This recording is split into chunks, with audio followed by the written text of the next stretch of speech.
Seek patience through them. Keep yourself resilient by their company.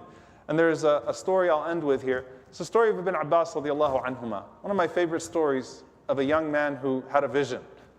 Ibn Abbas radiallahu anhuma, the cousin of the Prophet sallallahu alaihi wasallam, loved by the Prophet sallallahu alaihi wasallam, who used to sleep in the home of the Prophet sallallahu alaihi wasallam, used to be behind the Prophet sallallahu alaihi wasallam on his camel and on his horse. He was always with him sallallahu alaihi wasallam from the age of 10 to 13. Shadowed him alayhi salatu wasallam, brought his wudu. It was very traumatic for him when the Prophet ﷺ passed away. But he also had an eye, and he had a heart that was looking for the pleasure of Allah. So when everyone came back to Medina, after the death of the Prophet ﷺ, all these Sahaba that had gone on journeys were all there in Medina, tells his friends, 13-year-old friend, 13-year-old Ibn Abbas, he says, hey, the ashab, the companions of the Prophet ﷺ are everywhere today. Let's go seek knowledge from them.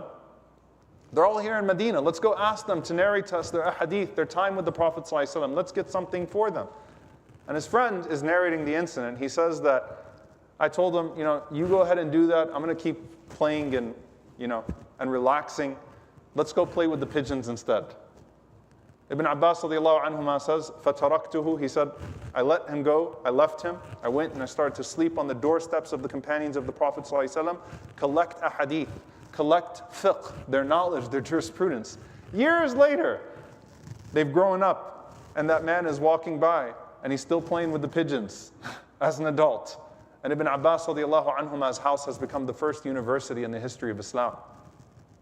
He's saying, that young man knew better than I did. He got it. It clicked.